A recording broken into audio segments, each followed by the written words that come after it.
coming up. On the road and at home with professional bull rider and the Cherokee Kid, Ryan Dirt Eater. You know, if you're doing what you're meant to be or living your dream, you'll never work a day in your life, and I feel like I'm doing that. The grit and the glory that keep him coming back for more. It's an emotional bond that continues to shape Native art in the Cherokee Nation. I think people responded to my art because I was Bill's daughter. I've always been interested in the arts and what he did. To me, he was just Dad, but I was his little shadow. Whatever Dad was doing, I wanted to do too. We learn how artist Tracy Rabbit is honoring her father, Bill, and is working to continue his legacy. And it's traditional Cherokee food with a twist, how Chef Bradley Dry is honoring his family's legacy in a downtown Tulsa restaurant. I'm a really big advocate for eating healthier, and especially within our nation. The Cherokees. A thriving American Indian tribe. Our history. Our culture. Our people. Our future. The principles of a historic nation. Sewn into the fabric of a modern world. Hundreds of thousands strong. Learning. Growing. Succeeding. And steadfast. In the past, we have persevered through struggle. But the future is ours to write. Osiyo. Osiyo. Osiyo. These are the voices of the Cherokee people. I'm Principal Chief Bill John Baker, Osiyo, and welcome to the Cherokee Nation. We're so proud to share our stories with you. Wado. Osiyo, it's how we say hello in Cherokee. I'm your host, Jennifer Lauren, in Tahlequah, the heart of the Cherokee Nation. This show is the first of its kind. We'll take you on a journey through Cherokee country and bring you the personal stories of the people who shape our nation. This month, we are bringing you the voices of 3 distinctly different Cherokees, an artist, a chef, and a bull rider. While each of their stories is unique, they are all rooted in their Cherokee heritage. He's the professional bull rider known as the Cherokee Kid. Ryan Dirt Eater is a native of Holbert, Oklahoma, and is one of several Cherokee Nation-sponsored athletes. For years, he's traveled the globe with PBR, but as we found out, his true love is his home in Cherokee County. My dad told me one time, he said, "Son, you can either work 8 hours or 8 seconds, it's up to you." You're going to battle pretty much, it's 8 seconds of war.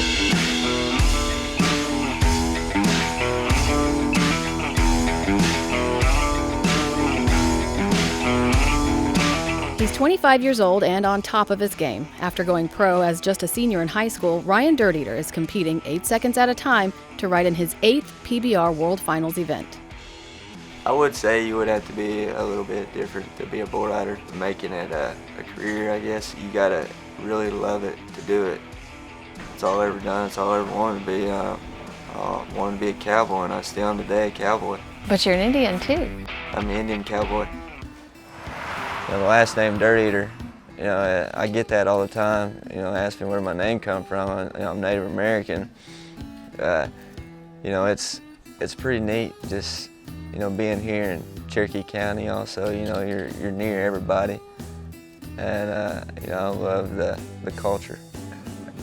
It's nice really coming out here, and it's relaxing to me. It clears your mind because, you know, bull riding, you're climbing on animals like this, 1,500, 2,000-pound animals, and your adrenaline's going. And I think it's good just to get away from all that, the city life, and it's good knowing that I've got something back home.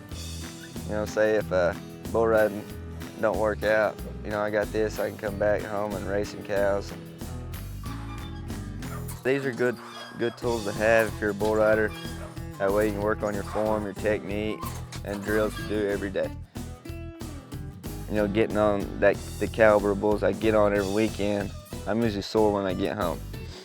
And I just need body to recover, rest, and I'll just do this.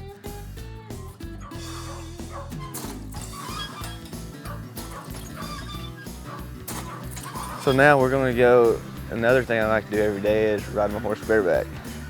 And I got her tied up, ready to go. And we're gonna go jump some jumps, and pretty much same deal, practice getting up, you know, staying off my butt and setting my hips. I'm 25. Hopefully I can do it for 5 more years and then I'll hang it up.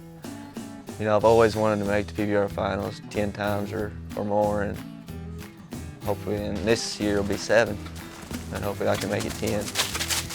So 8 seconds. A lot of people, you know, you think about that. You do all of this work, you know, you train every day, you travel, and it's all for 8 seconds.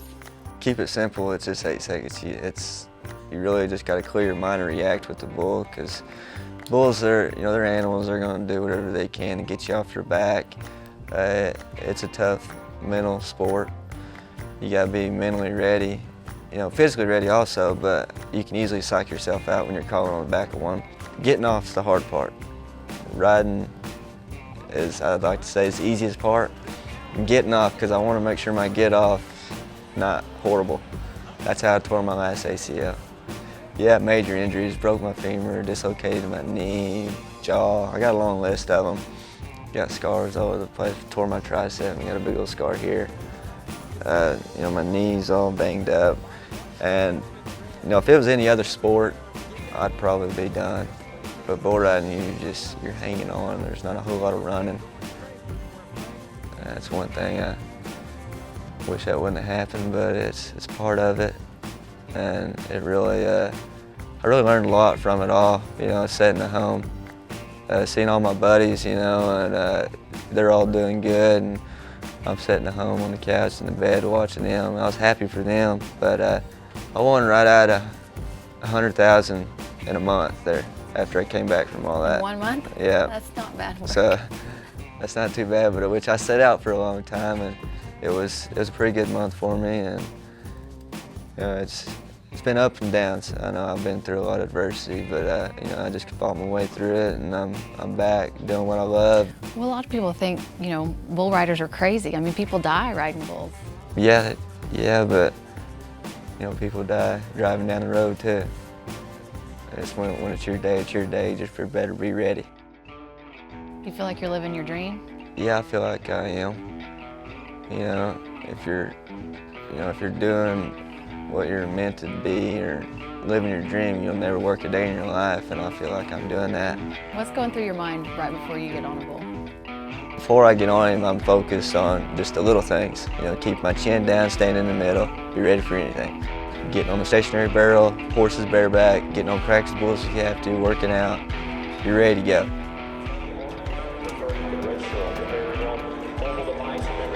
But when I slide down on the chute, I like to just clear my mind, you know, just take a deep breath, you know, exhale, inhale, get everything right, put my hand on the board over, side up, and just let it out and go.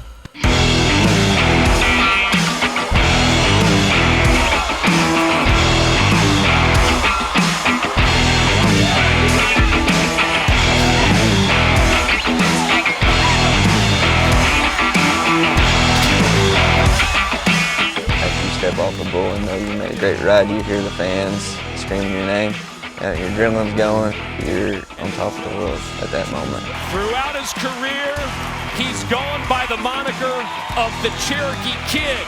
But guess what? With that ride, the kid's grown up. Ryan is on track to compete in the PBR World Finals in Vegas this fall. To see his complete schedule, go to OsiyoTV and look in links mentioned.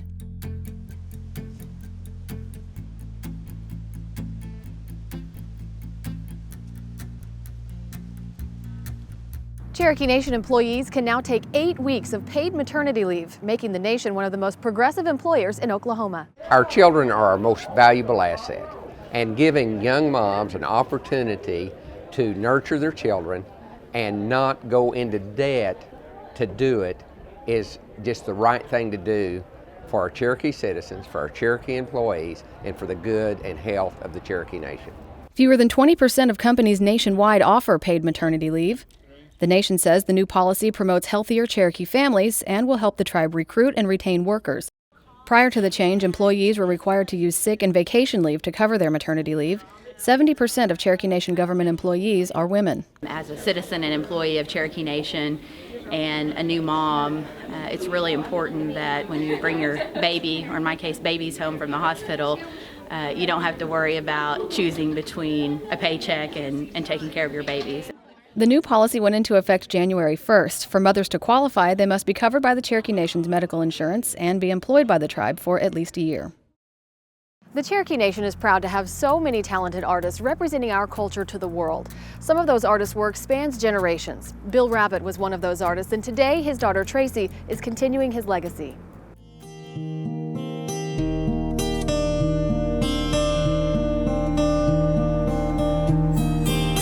Less than 1% of artists make their sole living at their art. It can be a little bit more difficult. It's not a regular paycheck, so we're always looking towards the next show. And I've got 3 days sometimes at that show that I'm at to sell to pay the bills for a whole month. It can be pretty intimidating and pretty scary. My name is Tracy Rabbit, and I'm a full-time Cherokee artist. I'm Bill and Karen Rabbit's daughter. This is a studio where me and my dad worked for many years, and he's no longer with us, but we continue to do our thing here. We have a little memorial still to my dad. This was actually the last painting that he was working on, along with his Cherokee National Treasure Award. You know, honestly, he was about 10 artists in one body. I've always been interested in the arts and what he did. 14, I probably got on my first plane by myself to fly to Santa Fe Indian Market during August.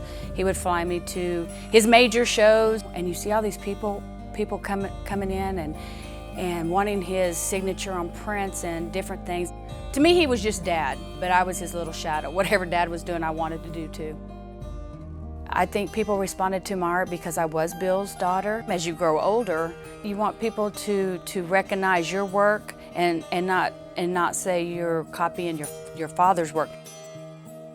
I would actually say my first strong influence would have been Dana Tiger. I admired Dana's work and the strength that she showed in her work. And then I liked the softness of my dad's work. And I feel that the women that I paint are maybe a combination. Some stronger than others, some softer than others. I believe my work is coming full circle in the fact that in the beginning, I wanted to do anything but use his technique of painting. Towards the end of his time here, we did a lot of collaborative work because I think he was already thinking way into the future that he wanted to leave a legacy. After somebody's gone, art is forever. And that's how we learn about other cultures.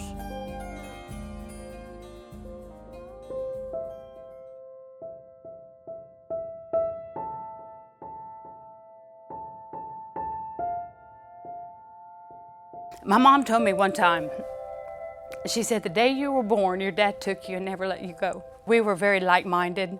You meet that person and you have so much in common that it's just joy to be around that person. That's what it was like for me.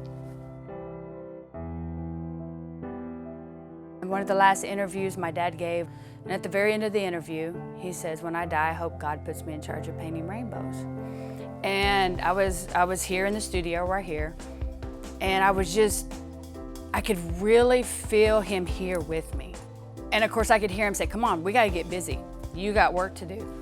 And I was inspired by the rainbow. And I did this profile of a Native woman kind of looking up, you know, to the sky with all these beautiful colors dripping behind her. I titled it, I Feel His Presence. And when my mom walked into the studio, I had it on the easel, and she just started crying. And she said, your dad was with you. Here at the studio now, we are an all-encompassing studio. It was something that me and Dad had strived for years, to be self-sufficient here. My dad was always a long-term thinker. He always thought way ahead. He saw early on the value of reproductions. So with reproductions, you're able to survive those ebbs and flows, those ups and downs in the economy. We do ceramic art tiles, coffee mugs, mouse pads, ornaments, Jacquet reproductions. Just very, very proud of where that's headed and the doors that it's opening for our art, and also being a made in the USA native product. It's a rarity. I think you always have to reinvent yourself, whether it's in art or any career. You get asked the question, well, what's the best painting you have done? And I think in most artists' mind, it's always that next one that we're going to do. When we're creating, you're sharing a little bit of your soul in every piece that you do.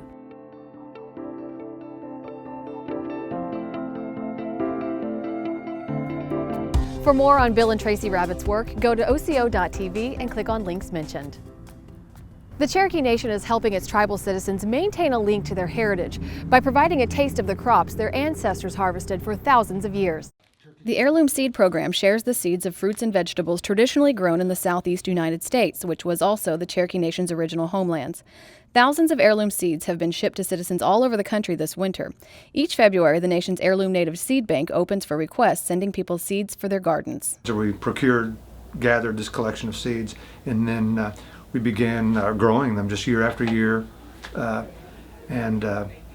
We finally, now we feel we have most of these really where we want them to be. The heirloom seeds were collected over a 20-year period from traditional Cherokee areas to ensure a good supply of seeds that are direct descendants of traditional crops.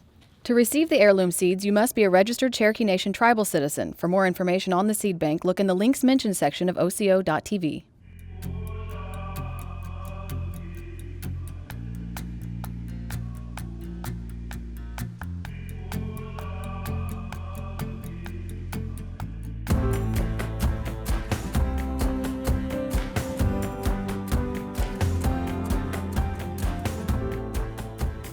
In 1847, the Cherokee Nation built the Cherokee Female Seminary in Park Hill near Tahlequah.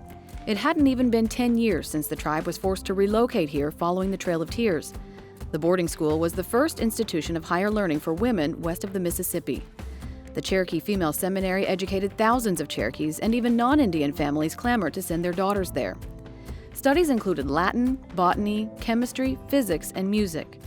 Tragically, on Easter Sunday in 1887, the school burned to the ground.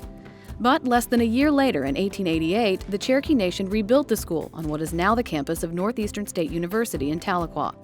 It's still a centerpiece of the campus today. The female seminary was a major contributor to the high literacy rates of Cherokee citizens, and by the 1890s, Cherokee literacy was higher than those of Arkansas or Texas.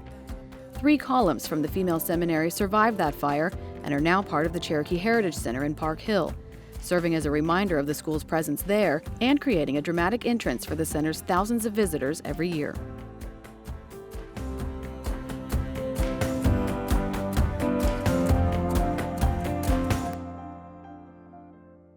Cherokee Nation officials and citizens had their voices heard at the state capitol for Cherokee Nation Legislative Days. It gives us an opportunity to move our agenda, to visit with our friends, and to move the Cherokee Nation forward. Tribal members set up booths in the rotunda showcasing the work and services the Cherokee Nation offers. Principal Chief Bill John Baker, Deputy Chief Joe Crittenden, and other tribal leaders met with several state lawmakers, including Secretary of State Chris Benge and Senate President Pro Tem Brian Bingman, who are both Cherokee Nation citizens. One thing they talked about was their support of House Bill 1831, which would increase access to health care for Native Americans. I think it's great to have Cherokee leadership and members of the nation here at the Capitol to have a dialogue about what's going on between the state and between tribal leaders, to see what areas we can work together on, and as a state rep, what areas the tribe can help us with.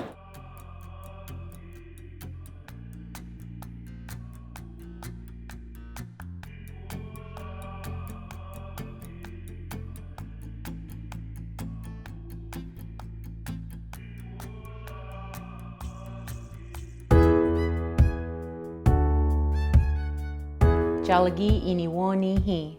Let's talk Cherokee. First phrase in English. What is your name? Gado de Jadoan. What is your name? Gado de Jadoan. My name is Dawadoan Hian. My name is Dawadoan Hian.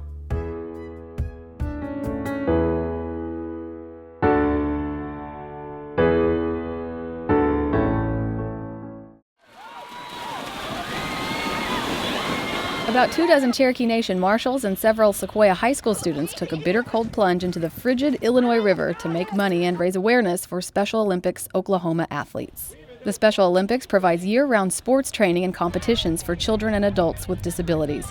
It's becoming an annual tradition for the Cherokee Marshals. Polar Plunge 2015 raises money for the Special Olympics to our local Olympians around Cherokee County. It's a good cause. I expect everybody to be out here next year to do it again. I'm going to warm up. The group raised more than $4,000 for the program this year. The donations will help with the cost of room and board and equipment for local athletes at the Summer Games in Stillwater this May. Food is a big part of Cherokee traditions, from wild onions to knuckee. But a Cherokee chef in Tulsa is reimagining Cherokee dishes using healthier ingredients from his own backyard.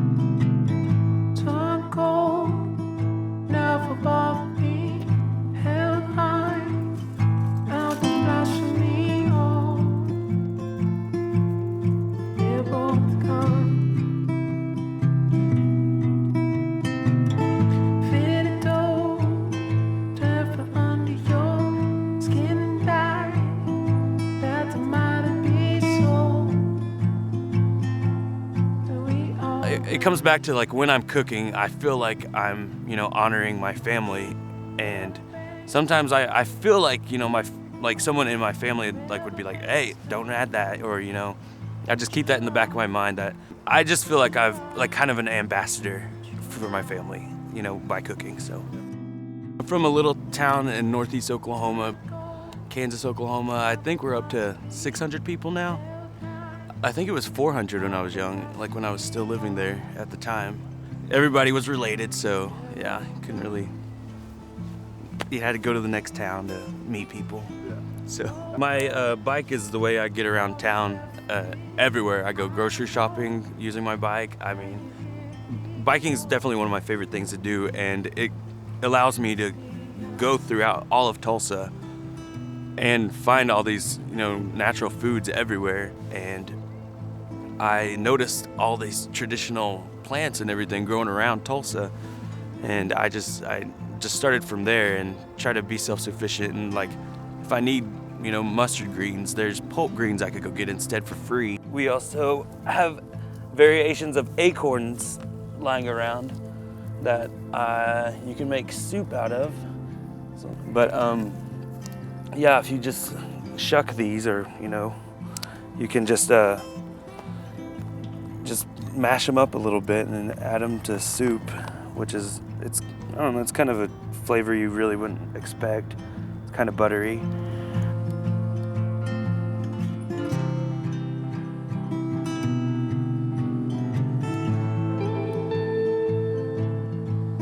These are the wild garlic. They're looking like they're getting a little old, so I like to try to pick them as soon as I can. These little ones are good. I like to put them in salads, like fresh salads. The onions will be out later, and then they're a lot darker than this. And they grow taller also. I'm a really big advocate for eating healthier, and especially within our nation, because diabetes is such a killer. I really like to take our traditional foods and go a healthier way with it, and just something that people would still want to eat, even though it's not the same way they cooked it. Just a very healthier way of eating it. For instance, at Chimera, I cook Indian tacos, but instead of frying them, I use a pizza stone in the oven and get it as hot as I can, and it just, within 2 minutes, it puffs up, because the heat's so intense. So that's a healthier way to eat fry bread, so it's more baked bread. I had my great aunt come in one time, the only time she's been in downtown Tulsa. She tried the Indian taco I made, and she told me it was good, so I guess I did something right, even though it wasn't, deep fried. So being able to represent the Cherokee Nation with what I do, I feel like I would be making our nation proud because I'm trying to make it healthier. You know, I try to cook some of this food. It definitely reminds me of being back home with my family. And I mean, they're only like an hour and a half away, but still just not being able to make it to like family dinners all the time, you know, that could be tough sometimes. So even though my grandmother who passed away who taught me how to cook, I still feel like it's me kind of honoring her memory, and it just makes me feel more connected to my family. Even if I'm not cooking for them, I'm cooking for strangers. I like that because I feel like I'm using something that my family taught me to feed others. I just like making people happy, and if it's, like I said, if it's something that I enjoy so much that someone else can enjoy, then that makes me really happy. If you'd like a taste of Bradley's traditionally inspired dishes, visit Chimera in downtown Tulsa. The Cherokee Nation's 4th annual Environmental Festival is just around the corner. The festival, hosted by the tribe's Environmental Programs Department, promotes awareness on vital environmental issues like recycling, water quality, and land conservation. Dozens of environmental organizations will set up information booths and host games and giveaways. The Cherokee Nation will also give away free trees to the public in celebration of Arbor Day. This year's Environmental Festival is Friday, April 17th at the Talking Leaves Job Corps Gymnasium in Tahlequah.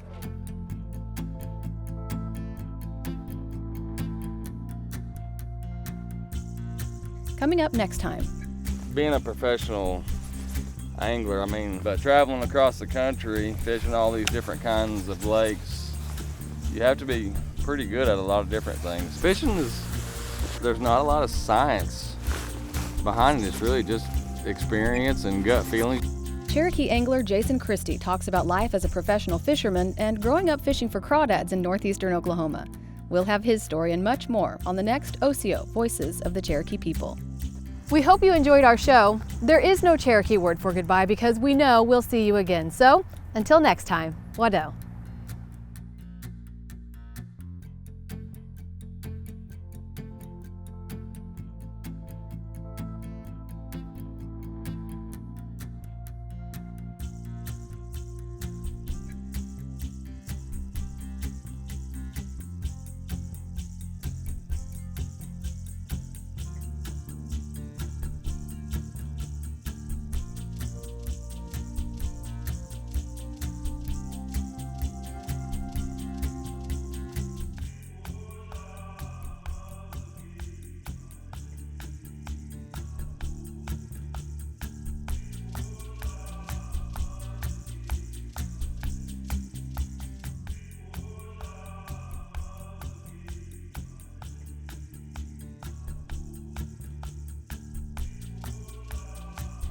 If you'd like to visit any of the sites you've seen on today's show or any other Cherokee Nation attractions or for Cherokee Nation event information, go to visitcherokenation.com.